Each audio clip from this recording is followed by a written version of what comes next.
Welcome to the History in Focus channel. Be sure to subscribe so you don't miss more videos like this one. The Allies had many secret plans to assassinate or neutralize Adolf Hitler, but one of the strangest was the attempt to turn him into a woman, or at least as close as possible.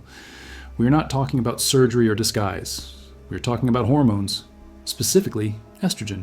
British intelligence had a theory. If they managed to put estrogen in Hitler's food, it would reduce his aggressiveness, his voice would become higher pitched, he would develop feminine characteristics, and he would lose his charisma. Basically, they would try to hormonally feminize him to destroy his image as a strong leader. The estrogen would be injected into foods that Hitler consumed regularly. The problem? Hitler had food tasters. Several people tasted his food before he ate to avoid poisoning. So how could they add estrogen without the tasters noticing? The proposed solution was to use carrots. Hitler was a vegetarian and ate carrots regularly. The estrogen would be injected into the carrots in a way that would not change the taste, but would affect whoever consumed them over time. The plan was never implemented. It was too risky, too unpredictable. But the simple fact that the British considered this shows the level of desperation and creativity involved in the fight against Hitler. They tried everything: bombs, poisons, internal conspiracies, and yes, even female hormones. War makes people think of unthinkable things.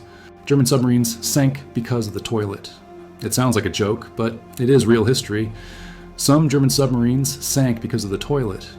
German U-boats were the most advanced submarine weapons of the Second World War, but they had a problem: limited space and complex systems.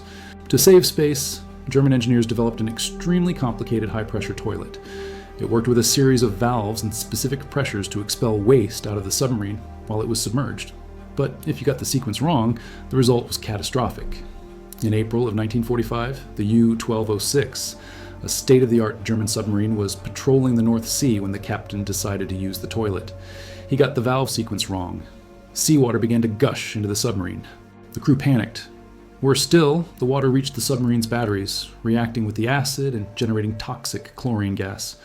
The submarine was forced to surface in enemy waters. British aircraft spotted it and attacked. The U-1206 was destroyed and sank. 4 crew members died, all because of a toilet.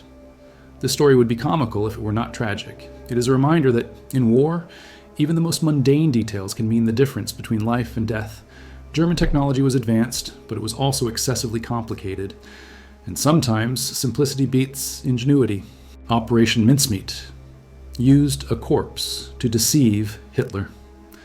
In 1943, British intelligence needed to deceive the Nazis about where the Allies would invade Europe. So they created one of the most macabre espionage operations in history, Operation Mincemeat. They took the body of a homeless man named Glinder Michael, who had died of leptospirosis. They gave him a new identity: Major William Martin, a British Royal Marines officer. They filled his pockets with fake military documents, personal letters, photographs of a fictitious fiancée, and theater tickets. The documents suggested that the Allies would invade Greece and stage a fake invasion of Sicily. There was even a joking letter mentioning Sardinia. The body was placed in a submarine, dressed in full military uniform, and released into the waters off the Spanish coast. Fishermen found the body and handed it over to the Spanish authorities, who promptly passed the documents on to the Germans. Hitler took the bait. He began moving troops toward Greece and Sardinia, diverting resources away from Sicily. When the Allies actually invaded Sicily in July of 1943, they encountered defenses far weaker than expected. Operation Mincemeat saved thousands of Allied lives. But it cost the dignity of a dead man whose body was used as a tool of war. The true identity of Glinder Michael was only revealed in 1997. Until then, he remained unknown, buried under a false name in a Spanish cemetery. An unwilling hero of the Second World War. Look closely at photographs of high-ranking Nazi officers. Many of them have something in common: deep facial scars, usually on the face. They were not battle wounds. They were not accidents. They were marks of honor. These scars were known as Schmiss, and they were a symbol of courage and status rooted in German university fencing traditions, dating back to the 19th century. In the 1920s and 1930s, elite students at German universities participated in exclusive fencing clubs. These clubs practiced a type of ritualized duel called mensur, where the goal was not necessarily to win, but to show physical endurance. Participants stood still while striking each other's faces with sharp swords. There was no defense, no retreat. only the ability to endure pain without flinching. The deeper the scar, the greater the honor. And young men who wanted to rise in German society did everything they could to get one. When the Nazi Party rose to power, these scars became even more valued. Officers of the SS, the Wehrmacht, and the Gestapo displayed their Schmiss as emblems of masculinity, discipline, and Aryan superiority. It was a mark of the elite, a visible sign that you belonged to the ruling class. Today, these scars are a chilling reminder of how the culture of violence and pain was romanticized and celebrated at the heart of the Third Reich. Second World War helmets became cooking pots. After the war, Germany was in absolute ruins. Factories destroyed, homes reduced to rubble, resources extremely limited. Millions of people struggled to survive amid the chaos. And it was in this desperate scenario that something unusual happened. Steel helmets used by German soldiers during the war began to be transformed into cooking pots. It sounds absurd, but it made perfect sense. The German Stahlhelm helmet was durable, made of high-quality steel, and had a bowl-like shape, perfect for adaptation. People got creative. They took these helmets, removed the leather straps, polished the metal, and used them to cook, store water, or even as buckets. What once protected a soldier's head in combat now boiled potatoes in a destroyed kitchen. It is one of the saddest ironies of war. The symbol of the Nazi military machine reduced to a household utensil. Amid total destruction, people found ways to survive. They took the remnants of a war that nearly destroyed the world and turned them into tools of survival. Today, some of these converted helmets still exist in museums and private collections. When the Second World War began, thousands of Germans living in the United States did something unthinkable. They openly supported Adolf Hitler and the Nazi regime. Groups such as the German-American Bund organized pro-Nazi demonstrations in broad daylight with swastika flags waving in American cities. In February of 1939, 20,000 people attended a Nazi rally at Madison Square Garden in New York City. 20,000 in the heart of the United States. They marched, saluted Hitler, and distributed anti-Semitic propaganda in the streets. But as the war intensified and Nazi atrocities came to light, pro-Nazi sentiment quickly became unpopular and even dangerous. The American government began to act. Many German Americans suspected of sympathizing with Nazism were deported or placed in internment camps. They were not soldiers, they were not proven spies, they were simply people of German ancestry who suddenly became enemies in their own country. Families were separated, businesses were closed, lives were destroyed by simple association with Germany.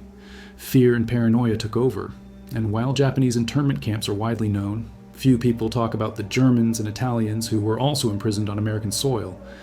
The Second World War did not destroy lives only on the battlefields. It destroyed entire communities within the borders of the United States. Britain used carrots to hide the secret of radar. You have heard that eating carrots is good for your eyesight, right? That idea is not entirely wrong. Carrots contain vitamin A, which helps eye health, but it will not cure nearsightedness or give you superhuman night vision. So where did this idea come from? From the Second World War. And it was an intentional lie.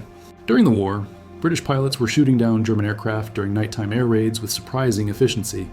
The Germans did not understand how this was possible. The truth? Radar. Britain had developed radar technology that allowed them to detect enemy aircraft at night.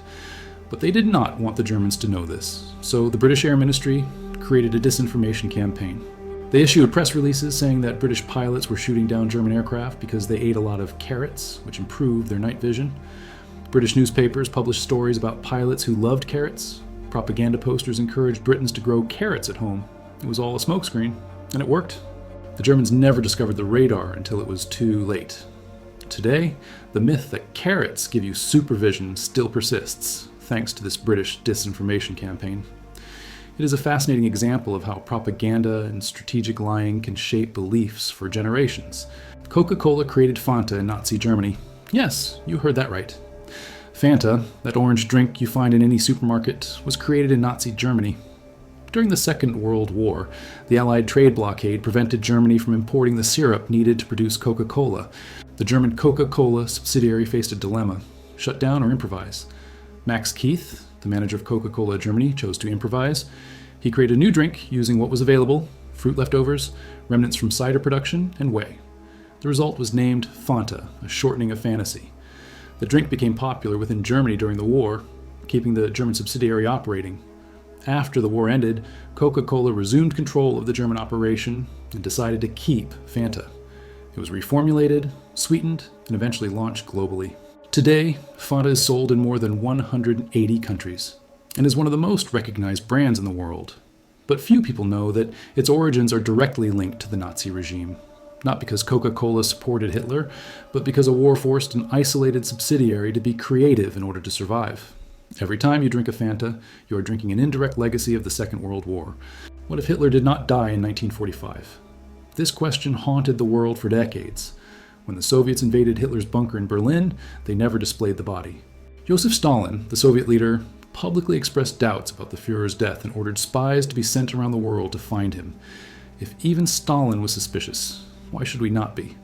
Declassified Federal Bureau of Investigation documents contain information claiming that Hitler may have fled to Argentina.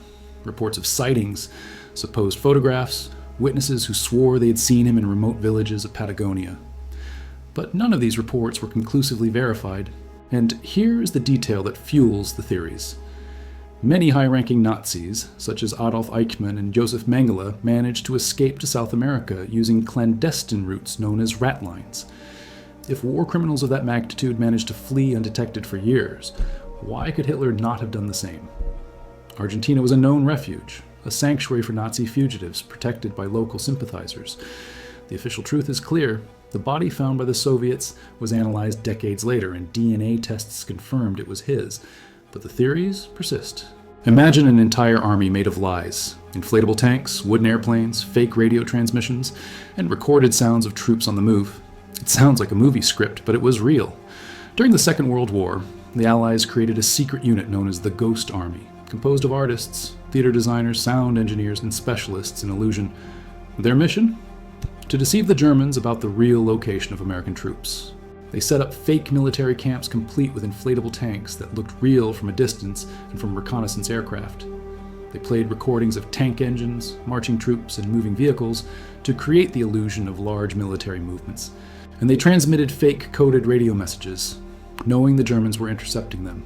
The Germans took the bait. They diverted troops, repositioned defenses, and wasted resources attacking targets that did not exist. Meanwhile, real Allied forces attacked elsewhere, catching the Nazis completely off guard. This ghost unit participated in more than 20 deception operations and is estimated to have saved between 10,000 and 30,000 Allied lives.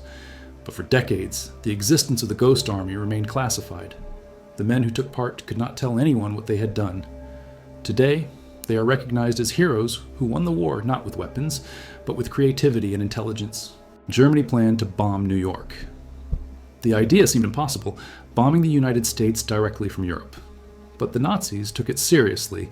The regime developed the America Bomber Project, an ambitious attempt to create aircraft capable of flying from Germany to the east coast of the United States, dropping bombs on cities such as New York and Washington, and returning. It was a bold plan, almost insane. Several prototypes were developed, including the Messerschmitt Me 264, a long-range bomber with a futuristic design. Nazi engineers worked frantically to solve technical challenges: range, fuel capacity, bomb load. But the project was never completed. As the war progressed and Germany faced increasing defeats, resources were diverted to defense. The America bomber was abandoned. But imagine if it had worked. Imagine Nazi bombs falling over Manhattan and the Empire State Building in flames. Panic in the streets of New York. It would have been a devastating psychological attack. Fortunately, it never happened. But the mere fact that the Nazis came so close to making this a reality is terrifying. The Second World War was not fought only on the battlefields of Europe and the Pacific. It was a race of technology, engineering, and innovation. 11 million soldiers. That was the size of the German army when the war ended in May of 1945. 11 million men who suddenly had no more war to fight, no homeland to defend, and no guaranteed future. After Germany's unconditional surrender, these soldiers laid down their weapons and became prisoners of war, but each one's fate depended on who captured them. Millions were held in camps run by the United States, the United Kingdom, and France. There, they were put to work rebuilding the Europe devastated by the war they themselves had helped destroy. Conditions were harsh, but most were home by 1948. Now, the German soldiers captured by the Soviets had a completely different fate. They were sent to labor camps in the Soviet Union, where they faced extreme hunger, brutal forced labor, and mass death. It is estimated that 1/3 of German prisoners in the Soviet Union died of starvation, exhaustion, or disease. Some soldiers were only released in 1956, more than a decade after the war ended. Imagine this. You survived the war, but spent the next 10 years in a frozen hell in Siberia. When they finally returned home, the Germany they knew no longer existed. It was divided, destroyed, occupied. There were no heroes, only survivors trying to forget. Benito Mussolini, the fascist dictator of Italy and ally of Hitler, had one of the most humiliating ends in history. In April of 1945, while trying to flee to Switzerland disguised as a German soldier, he was recognized and captured by Italian partisans. The next day, April 28, Mussolini and his mistress, Clara Petacci, were executed. But the story did not end there. The partisans took the bodies to Milan and hung them upside down at a gas station in Piazzale Loreto. The crowd gathered. They spat on the bodies, threw stones, kicked and assaulted the corpses. It was an explosion of accumulated anger after years of fascist oppression. Women who had lost children in the war, men who had been tortured by Mussolini's secret police, all wanted their revenge. The body hung for hours, publicly displayed as a symbol of the collapse of Italian fascism. Photographs of this brutal scene spread around the world. For many, it was justice. For others, it was a disturbing demonstration of how far vengeance can go. Mussolini had promised to make Italy great again. He had spoken of glory, empire, and power. But in the end, he ended up hanging upside down in a dirty square, stoned by his own people. Clandestine networks known as rat lines helped thousands of Nazi war criminals flee Europe after the Second World War. And one of the most effective routes passed directly through the Vatican. Catholic priests, bishops, and even figures within the hierarchy of the Catholic Church facilitated the escape of Nazis using false documents, fraudulent passports, and logistical support. War criminals such as Adolf Eichmann, Joseph Mengele, and Klaus Barbie used these networks to escape to South America, especially Argentina, Brazil, and Paraguay. But why would the Vatican do this? Officially, the Vatican has always denied direct involvement. But declassified documents and survivor testimonies suggest that some within the Church saw communism as a greater threat than Nazism. For them, helping anti-communists, even if they were Nazis, was the lesser evil. Other theories suggest that the Church simply wanted to avoid more bloodshed and offered Christian mercy without asking questions. Whatever the reason, the fact remains, criminals responsible for unimaginable horrors received help to escape justice. They lived quiet lives in South America, some even dying of old age, never facing a court. Meanwhile, their victims, by the millions, never had that chance. The story of the rat lines is a dark reminder that evil is not always punished. Sometimes it simply disappears. During the Second World War, the United States developed one of the strangest weapons ever conceived: incendiary bombs carried by bats. Yes, live bats. The project, officially called Project X-Ray, was proposed by a dentist named Lytle Adams. The idea was simple, but insane. Thousands of bats would be captured, equipped with small incendiary bombs attached to their bodies, and released over Japanese cities. The bats would naturally seek shelter in attics, wooden roofs, and building structures. Then, the incendiary devices would be triggered, causing simultaneous fires throughout the city. The United States Army took the idea seriously. They conducted real tests. In one experiment, bats equipped with bombs were released at an American military base for testing. The result? The bats worked perfectly. Too perfectly. They hid in buildings on the base itself and set American military hangars and structures on fire. Chaos ensued. Although technically successful, the project was eventually canceled because it was unpredictable and difficult to control. In addition, the United States was developing something far more effective at the time: the atomic bomb. But imagine if it had been implemented. Thousands of incendiary bats descending on Tokyo, causing uncontrollable fires. It would have been devastating. Pervitin. That was the name of the drug that the German army distributed on a massive scale to its troops during the Second World War. It was pure methamphetamine. German soldiers took Pervitin tablets to stay awake for days, suppress hunger, and fight without fear or hesitation. It worked perfectly at first. The German troops that invaded France in 1940 were filled with Pervitin.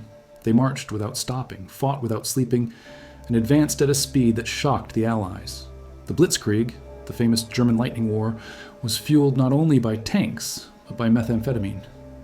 But there was a problem: devastating side effects. Soldiers began to suffer psychotic breaks, physical collapse, and severe addiction. Some stayed awake for so long that they began to hallucinate on the battlefield. Others simply collapsed, unable to continue. Germany's elite troops, once unstoppable, were now addicted and broken. As the war progressed, the use of Pervitin was reduced, but the damage had already been done. Millions of tablets had been distributed, creating a generation of dependent soldiers.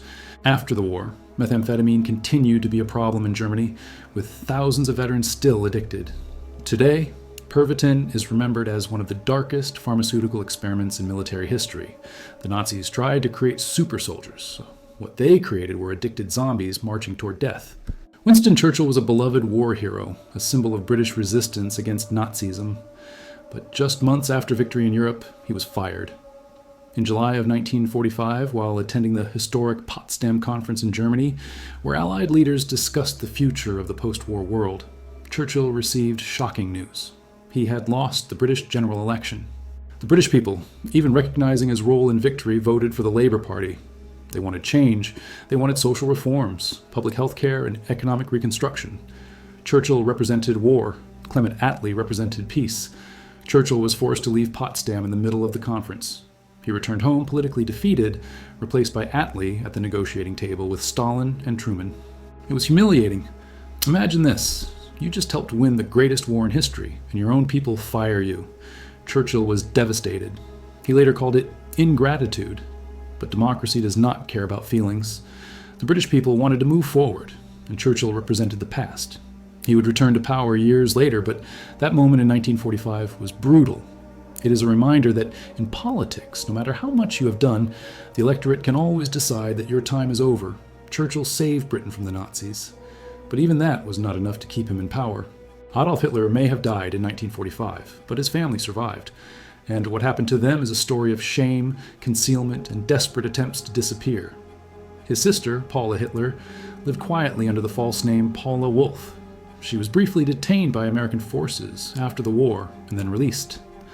Paula spent the rest of her life in obscurity, living in a small house in Austria. In a rare interview, she admitted having difficulty believing that her brother was responsible for Nazi atrocities. Until the end, she defended his memory.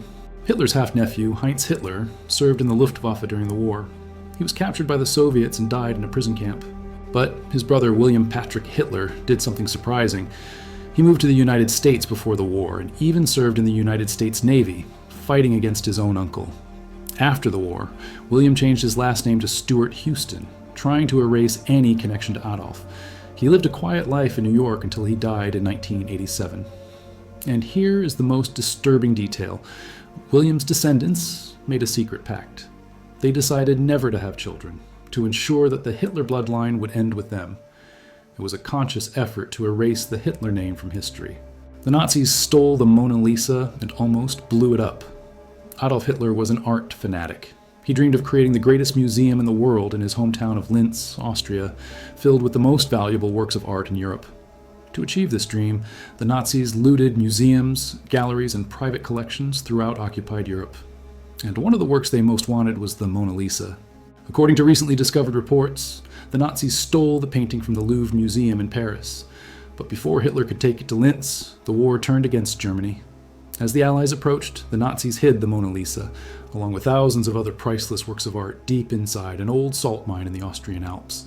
There, protected from the destruction of bombings, were paintings by Leonardo da Vinci, Rembrandt, Vermeer, and countless cultural treasures. But there was a secret order. If the Allies found the hiding place, the German commander in charge was to blow everything up, destroy the art rather than allow it to fall into enemy hands. In 1945, a special Allied unit known as the Monuments Men parachuted in and located the mine. They arrived in time. The Mona Lisa was saved. But here's the mystery. Some historians claim that the painting stolen by the Nazis was a forgery created by the French to deceive the Germans. If that is true, where was the real Mona Lisa during the war? No one knows for sure. Perhaps we never will. December 7th, 1941, Pearl Harbor. The Japanese attack was devastating. All 8 American battleships present at the base were severely damaged or sunk. The USS Arizona exploded and sank, killing 1,177 men. The USS Oklahoma capsized. It looked like the end of the Pacific Fleet. But here is what the Japanese did not expect. 6 of the 8 battleships were salvaged, repaired, and returned to combat before the end of the war. Only the Arizona and the Oklahoma remained lost. American naval engineers worked miracles. They pumped water out of the sunken ships, welded destroyed hulls, rebuilt gun turrets, and modernized entire systems. Battleships that looked like irreparable wrecks became weapons of war again. The USS West Virginia, which was hit by 7 torpedoes and sank, was raised, repaired, and participated in the Battle of Surigao Strait in 1944, where it helped sink Japanese warships. The USS California, which also sank at Pearl Harbor, returned and bombarded Japanese positions in Guam, Saipan, and Okinawa. The attack on Pearl Harbor was a devastating blow, but it was not fatal. The Americans turned defeat into determination. They took the wreckage of Pearl Harbor and turned it into revenge.